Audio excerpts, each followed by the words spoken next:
Bonjour à tous, nous sommes au cœur de l'été et nous allons faire le point sur les performances des unités de compte, histoire d'appréhender la fin de l'année dans les meilleures conditions. À mi-août, le CAC 40, dividende réinvesti, affiche une performance de 13,4%. La caractéristique de ces 8 premiers mois est la bonne orientation des marchés d'actions. Certes, avec de la volatilité, mais le risque est bien rémunéré avec pratiquement 2% par mois. Si le MSCI World Total Return affiche une performance de 15,6%, les marchés obligataires sont en baisse de plus de 5%. Sur cette trajectoire, 2013 serait la plus mauvaise année depuis 2008 pour les obligations. Évidemment, les produits diversifiés pâtissent de cette baisse des rendements obligataires. Surtout les produits les plus exposés aux obligations souveraines ou n'ayant pas opté pour une gestion flexible.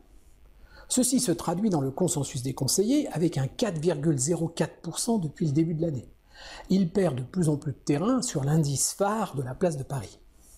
Même si la performance sur 3 ans reste honorable, un décrochage de 10% par rapport à l'indice risque de susciter des interrogations parmi les clients. Pour rattraper ce retard, il est temps de passer à l'action. 2 raisons pour passer à l'acte. Tout d'abord, la cohésion des banques centrales qui poursuivent la politique monétaire accommodante pour favoriser une reprise de l'activité. Ensuite, les premiers signes d'un ralentissement de la récession, voire même en Europe, des indicateurs économiques qui marquent un plus d'optimisme. Évidemment, tout cela reste fragile, surtout en Europe.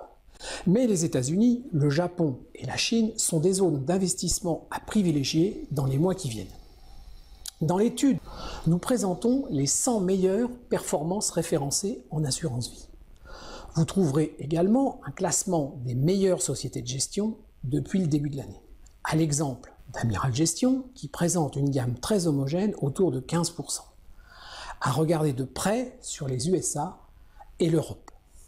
De même, pour la financière de l'échiquier, toujours aussi affûtée sur la gestion des petites et moyennes valeurs européennes.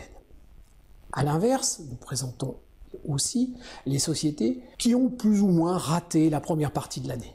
Ces sociétés ont référencé des fonds exposés aux marchés émergents qui vivent mal les mauvais résultats de certains pays. Afin de vous y retrouver, nous présentons également un classement des plateformes. Swiss Life, Primonial ou encore l'APREP se distinguent en offrant sur leurs contrats le plus de possibilités d'investissement.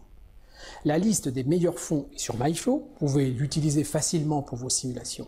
Téléchargez l'étude, n'hésitez pas à poster des commentaires, j'y répondrai avec plaisir.